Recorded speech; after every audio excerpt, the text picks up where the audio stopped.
Good morning sa tanan. Nakasabta sa atong online morning devotion nga gahimo nato sa matag sayo sa buntag kay nagpapili pa ang atong moto nga seek ye first the kingdom of God and His righteousness, and everything shall be added unto us. Come on, let's start the day right by worshiping our God. Kay bisan og bulag tas lawas, but we are one in the Spirit. Amen. I just want to thank you for all you've done. I just want to praise you of who you are.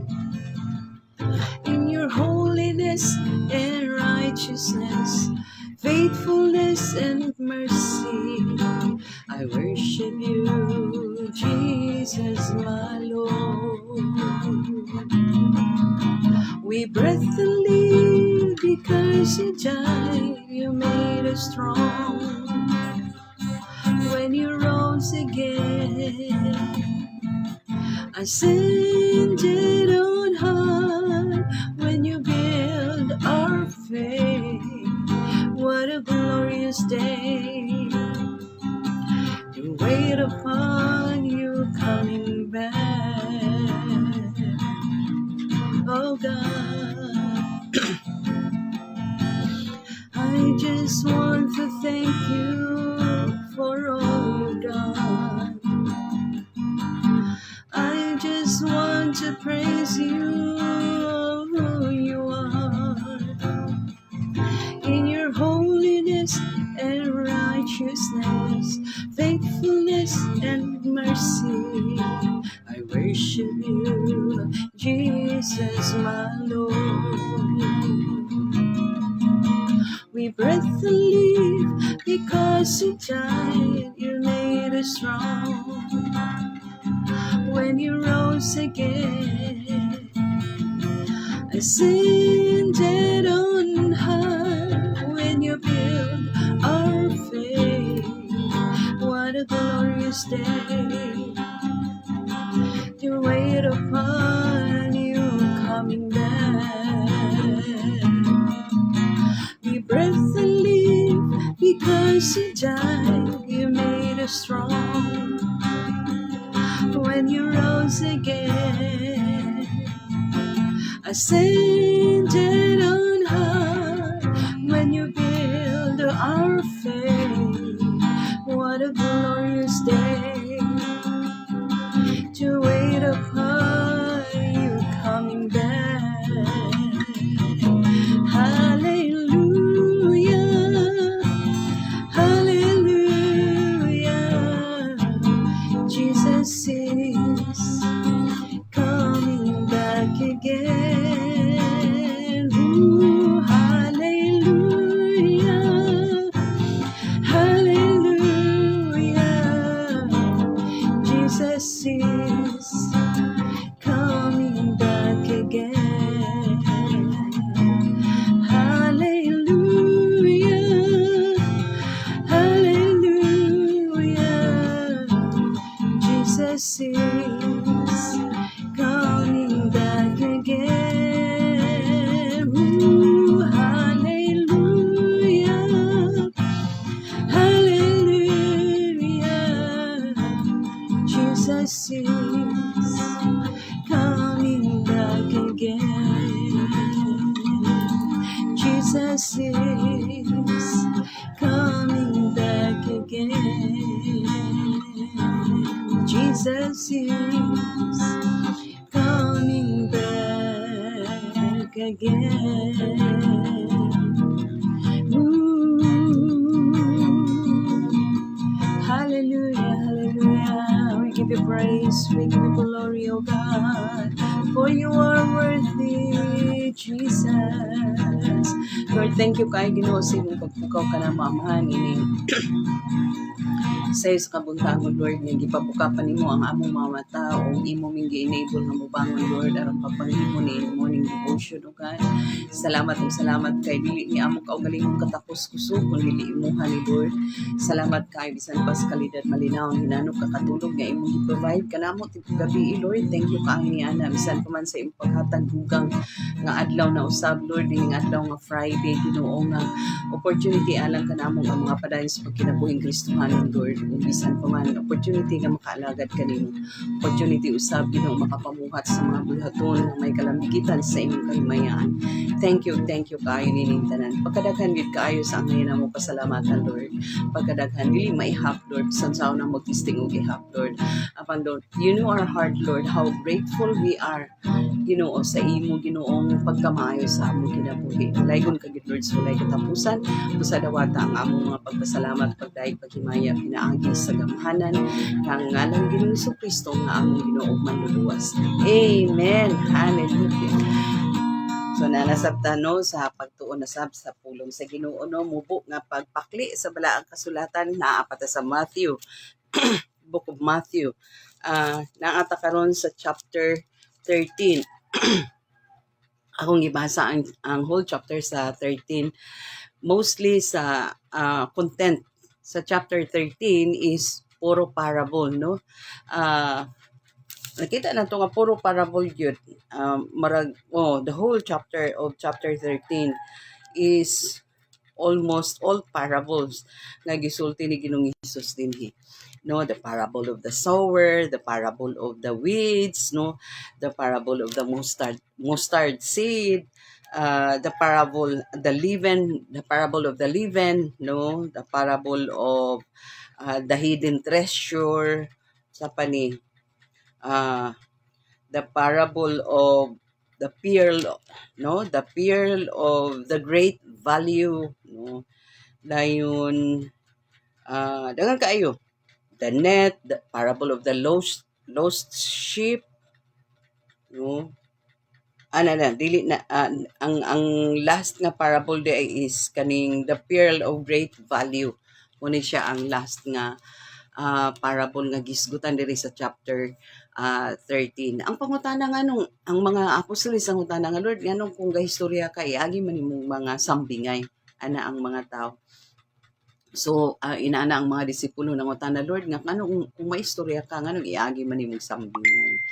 So the purpose di ay sa sambingay, nganong parable ang istorya ni Jesus, no, ni Ginoong Hesus para in order to identify kung kinsa gyud ang tinuod, no, identify the black and white, identify the wrong and the false, the good and the bad, no, nga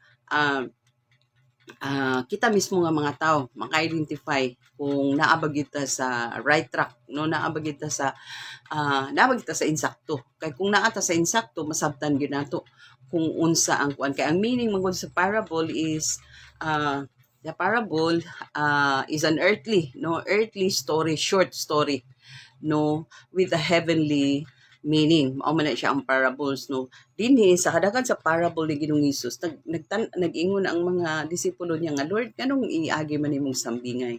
So ang purpose the purpose of the parable is to identify ourselves, no, to identify ourselves kung Kristohanon ba kita dili o naabata sa insakto or baka naabata sa tinuod o dili tinuod kay ngano kay ang tinuod nga mga katawan sa Dios makasabot na sa sambingay, no, makasabot na sambingay apan ang dili Kristohanon ang wala pa na tao diya sa espiritu dili gid makasabot, dili masabtan, no. Dili nila masabtan kay ngano ilang piyongon ang ilang mga mata, ilang sampungan ang ilang dalunggan ug dili nila masabtan tungod kay ang spirit nila has not yet been renewed or kanang wala pa sila na born again in the spirit, no, in the spirit. Munang ingon si Ginoong Hesus dinhi nag-ingon siya diri sa verse, no, sa verse 1 sa chapter 13 verse 10. Then the disciple came and said to him, "Why do you speak to them in parables?" So wala siya. And he answered them, "To you it has been given to know." So kamo makasabot mo inana. In short, giingnan sila ni Ginoong Hesus nga kamo makasabot mo sa mga tinago nga mga langit nun. No, to you it has been given to know the secrets of the kingdom of heaven, but to them it has not been given. Dili gyud mga igsoon kay ngano dili gyud kay dili gid sila makasabot bisan unsaon kabantay mo sa mga tao kung mag-share ta sa pulong sa Ginoo nga kaning dili sila makasabot kay dili gid sila gusto mo sabot, no, kay mulagi ingon ni Ginoong Hesus dinhi sa verse dinhi sa verse uh, sa verse makita, for these people, you will indeed hear but never understand, and you will indeed see but never perceive. Verse 15, sa verse 15 makita na to diri sa verse 13, this is why I speak to them in parables, because seeing they do not see, and hearing they do not hear, nor they understand. Indeed, in their case the prophecy of Isaiah is fulfilled that says, you will never hear but never understand, and you will indeed see but never perceive. Pakakita sila, pakadungog sila, pero dili sila pakadungog abri lang dalungan, pero dili sila pakadungog, no, abri lang mata pero dili sila makita, no, seeing they do not see, and hearing they do not hear, nor do they understand. Labaw nang dili sila kasabot. Indeed, in their case, no, the prophecy of Isaiah is fulfilled that says, you will indeed hear but never understand, and you will indeed see but never perceive. For these people's heart has grown dull, and with their ears they can barely hear, and their eyes they have closed, lest they should see with their eyes, and hear with their ears, and understand with their heart, and turn, and I would heal them. So ingon na Ginoong Hesus dinhi kay bisan unsaon pa, no, natuman ang propesya ni Isaiah nga bisan unsaon dili gid sila makasabot kay ngano pagsugod pa lang nimo og pagsugod pa lang nimo og share abi nimo na mina, pero dili kay ngano ilang kasampungan ang ilang dalunggan, no, literally dili nimo makita ang gianaan nila ilang dalunggan, pero dili gid sila gapaminaw gid, actually maglurat la ilang mata. So buka ang ilang mga mata, pero actually dili gid sila pakita sa matuoran, because they refused. Kay ni Ginoong Hesus nga they refused, no, to see the truth, to listen the truth, and understand the truth. Kay ngano ni Ginoong Hesus mahadlok sila nga kung mas makasabot unya sila, maayo unya sila makuan daghan kay dili gusto may mong Kristohanon, di ko ganahan sa inyong pundo kay daghan kay dili may na basin og daghan na dayon mahadlok sila biya sa mga bisyo, mahadlok sila biya sa ilang mong daan nga kinabuhi. Munang permiro pa lang nimong approach, dili na sila ops istorya lang tang mga bisan unsa. Ay lang hisgutan na inyong reliyon na mga inan ano.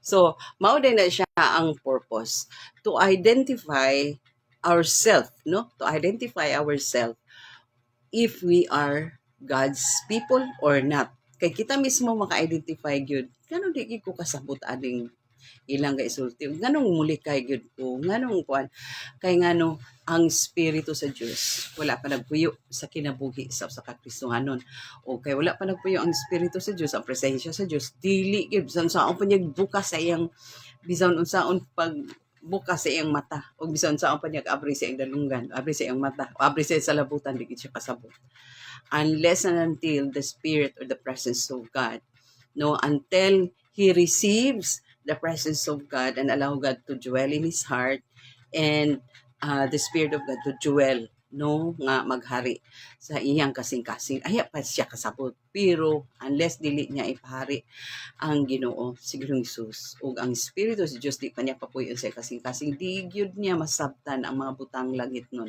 mga butang espirituhanon.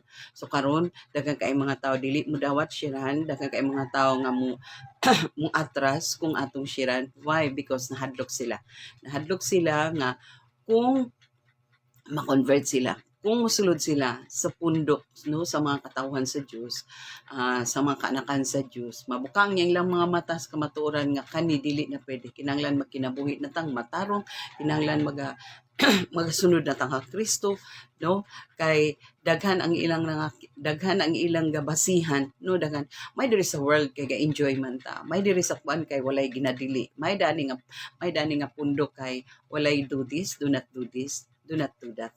Pero actually, no, sa pundok sa mga Kristohanon, sa pundok sa mga katawan sa Dios, walay mga do this, do not do this, do not do that, do not do that, walay mga inana. But kung anak ka namang sa Ginoo, kung katawan ka na sa Diyos, no? Kung kaanak ka, usa na kas mga kanakan sa Diyos, the Spirit that dwells inside of you, mo naman to'y maglihok good. Siya na mismo ang maglihok para mausab gyud ang dagan sa kinabuhi. Ang daan mabag-o, no? Ang kaniadtong dili masabtan na, no? Iyon ana na siya. So it is actually ang pulong sa Ginoo gaingon manggod nga it is actually the power that works inside, no? Ang gawom sa Dios nga maglihok diha sa kinasuluran mo na may mo work out, no, munay mo nurture, munay mo molda, dili na ang atong tawhanon nga katakos, dili na ang tawhanon nato nga panghuna-una, dili na ang tawhanon nato nga mga kaugaling mga idea, kaugaling mga panabot, dili na ang maglihok kun dili siya na mismo, si Lord na mismo nga atong gitugutan mo puyo sa atong kasing-kasing kinabuhi. Siya na ang maglihok para nga everything will be changed, no, ang daan mabago, ang daan manglabay niya ang mga bagong mga butang, mga butna. So ingon na walay mga do this, do not do this. Matingala na lang gyud tayo continuously mausab gyud ang dagan sa kinabuhi. But there are people nga dili gusto mo dawat sa pulong sa Dios kay dili sila gusto mo biya sa ilang daan nga kinabuhi. Kay dili na unya sila ang ilang una worldly kayo lang na dili na dayon ko dili na unya ko maka-enjoy sa world, no? Dili na unya ko maka-join, maka-ride on sa akong mga barkada, no? Dili na unya ko nilatag dun, dili na unya ko in sa grupo, no, mga inana. Mo nang ilang sampungan ang ilang mga dalunggan, ilang sampungan ang ilang mga mata, o labaw ng dili gid nila masabtan kay gisampungan na nila ilang mata para dili sila kakita sa kamatuoran. Sampungan nila ang ilang dalunggan para dili sila kadungog sa kamatuoran sa pulong sa Dios. Ug labaw nang dili nila masabtan. So yung nana nang naa siya. That's the purpose of parable, no? The purpose of the parable is to identify, no, ourselves, to identify ourselves kung naa na gyud ba, if we are in the truth or not, no? Kay kung naa na tas kamatuoran masabtan gyud nato o bukahon gyud nato atong mga mata ug ang atong mga idulungog para nga madunggan nato, masabtan nato, makita nato sa tataw kung unsa gyud ang Dios, kung kinsa si Ginoong Hesus, ug masabtan nato ang mga butang langit nun, espirituhanon. Kaya unless dili bukahon ang mata, dili abrihan ang dalunggan, ug ang salabutan dili gyud masabtan ang mga butang langit nun o espirituhanon. Praise the Lord. Mo nang naa si Ginoong Hesus, kulang na lang moingon si Ginoong Hesus, pasagdi nga musulti ko sa parables, pasagdi nga musulti ko sa sambingay, kay anyway kamo nakasabot apan sila dili gyud sila makasabot bisan unsaon. Ana si Ginoong Hesus kay ilag yung sampungan ang ilang idulungog ug ilang mga mata sa kamatuoran aron dili sila makadungog, makakita, makasabot kay mahadlok sila og biya sa kalibutan, mahadlok sila nga mosunod sa bag-o nga kinabuhi, hadlok silang mabago ang ilang kinabuhi kay di na unya sila mo enjoy sa kalibutan, sa worldly, no? So ingon ana na siya mga igsuon ang pasabot sa parable ni Ginoong Hesus, to identify ourselves, no, whether we are in the truth or in the error, or we are in the truth or not in the truth. Kita mismo maka-identify gyud. So kung masabtan gyud nato, meaning katawan ka sa Dios, anak ka sa Dios, kung makasabot ka sa mga butang espirituhanon langit nun, ug sa mga nagapakitabo sa palibot, kung unsa na ni masabtan gid, ma-comprehend gid nimo mga igsoon. Ug bisan pa kining mga parables nga gisulti ni Ginoong Hesus diri sa chapter 13, tungod kay dakan kay parable nga gisulti ni Ginoong Hesus dinhi sa chapter 13. So unsay purpose sa parable is to identify ourselves, no, whether we are in the truth or not in the truth. Kay kung if we are in the truth, masabtan nato. But if we are not in the truth, dili kita kasabot. Kay ang atong igdalungog, ang atong mga mata, buta. no? Og labaw na sa tanan ang atong understanding darken mo nang dili ta kasakot. Amen. So we need to allow the Lord Jesus Christ to reign and rule in our heart so that our eyes will be open wide, no, to see the truth, and our ears will be open to listen, to listen the truth, to listen the voice of God, and our understanding shall be sharpened, to understand heavenly and spiritual things, heavenly things. Amen. Now, kinatay na kutlo karon sa atong ginahisgutan about sa chapter 13 sa Book of Matthew. Kung mag-ampot ta. Labing balaan gamhanan, may gugmaon lang ito na mga amahan. Nagpasalamat kami kaayo Ginoo Lord sa tanan gid nimo nga kaayo sa among kinabuhi nga lagi puas ka Ginoo nga ga pasabot ka namo Lord pag walay puas ka nga gaatiman ka namo ga matuto ka namo adlaw-adlaw Lord sa matag sa isa buntag Lord tinuod gyud ang awit from the rising of the sun to the going down. Thank you kaayo niya ng tanan.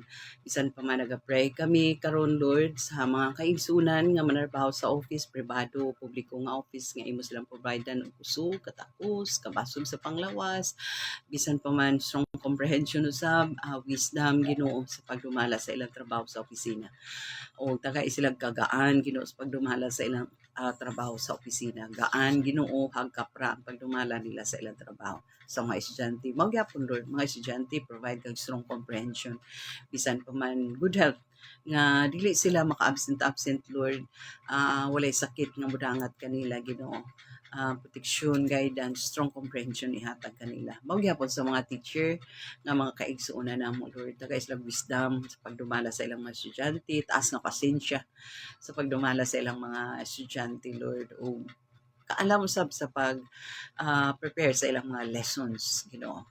Bisan pa man Ginoo Lord sa mga kaigsuonan nga na mga online nga trabaho Lord, tapangin sab sila Ginoo nga mag-prosper ang ilang trabaho diya sa online o tuloy sila pag-honor kanimo Lord diya sa online susama sa among gahimuon matag sa isang buntag aron nga mahimaya ka matuboy ka sa mga kaigsunan usab namo Lord nga naay mga business nga gipang manage amahan tagay sila Ginoo kaalam sa pagdumala sa ilang negosyo Ginoo tuloy sila pag-honor kanimo diya sa ilang business aron Ginoo ikaw mismo ang modumala niini o ikaw mismo magahatag og kagahuman to prosper Ginoo. Salamat ug salamat kaayo Ginoo dalaygon ka gid Lord sa walay katapusan amahan dawata ang among mga pagpasalamat Lord pagdayeg panimaya pinaagi sa gamhanan nga ngalan ni Ginoong Kristo nga among Ginoo manluluwas. Amen. God bless us all until next morning.